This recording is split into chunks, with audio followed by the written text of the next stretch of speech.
I'm Sarah. I'm going to be showing you medication administration today with insulin as well.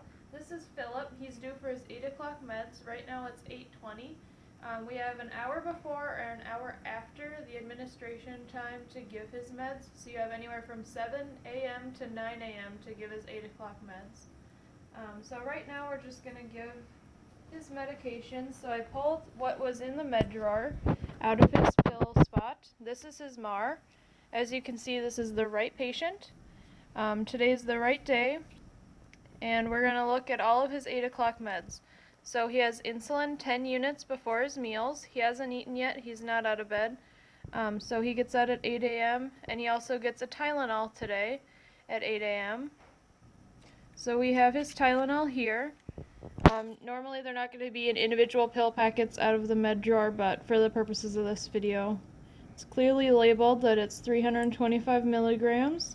And then also the insulin usually is going to come in a pen, but we don't have a pen here, so there's a video online that Paulette has access to show you how to use the pen specifically, but we'll just show you the injection part today. I've also got my alcohol swab here. I would be doing any glucose checks before I administered the insulin if ordered. We don't have an order for that here, but you would always want to check the MAR when you have a diabetic patient. I also have some water for him to take his medication with, and then gloves as well. So double checking again that we have our Tylenol, the 325, it's the right time. The insulin, I have that dialed up on the pen to the 10 units, and that's also due at 8 a.m. We don't have a glucose check, just to be clear, and then we have an alcohol swab to clean his skin before we give that. So we'll go ahead and give Philip his medication. Philip takes his pills whole, one at a time with water. So I'm just going to give this to Philip. Philip takes the med, drinks some water. I'm going to make sure that it goes down all the way. He doesn't have any choking or it's not stuck in his cheek or anything like that. I would offer more water, obviously, if that were the case. That goes off without a hitch. So now we're going to give his insulin.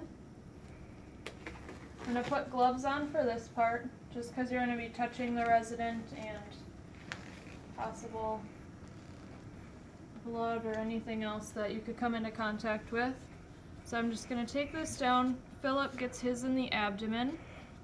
So all I'm going to do is I'm going to swab the area. Usually in their bathroom there's a chart that shows where they've had it previously. Philip is actually really good at remembering where the last person gave him his insulin. So we've predetermined that this is the spot. I'm going to swab for 30 seconds, just really scrubbing the skin, making sure that it's nice and clean. I want to wait for it to dry, just a few seconds. And then all you're going to do is you're going to go straight in the skin, and then you're going to push not too rapidly or it could bolus the skin or poof it up a little bit. And then you're going to hold it down for a few seconds, so you're pushing down that pen until it no longer clicks. You're going to hold it in for a few more seconds to make sure that insulin does get into Philip. And then you're going to withdraw the needle. You're going to take this needle off without recapping it. Very important that you do not recap a needle ever. You're going to take this off and put it in the sharps container, and then put his pen back in the drawer since there's still insulin in there that he'll use at his next dose. So now we're going to cover up Philip. Make sure that he's feeling okay. And then I'm going to go grab Philip some breakfast, since now he can get his breakfast since he's had his insulin for the morning.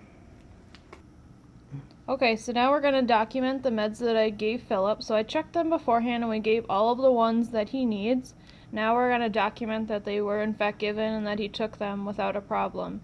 The thing is, you don't want to document them before you give them, because sometimes the resident will refuse or they'll spit them up or choke on them and you're not able to give them. So his went off without a hitch, so we're just going to sign for them now. So we have, this MAR looks a little bit different than the MARs at Heart to Home, but the concept is the same. So we're going to look at our insulin at 8 a.m. I gave that. I'm just going to initial that box. Usually there's also going to be a box that shows where you gave it, or a chart in his bathroom like I was explaining. This MAR doesn't, because Philip is really with it and he knows where that last injection was given. So down here we're going to also document that we gave the Tylenol at 8 a.m. and that went down just fine. And that is all. And then I'm going to make sure that I sign the bottom of all of the MARs. It's a good thing to do just at the beginning of the month, to just go through everybody's MAR and sign them, because you know at some point you'll be giving everybody their meds.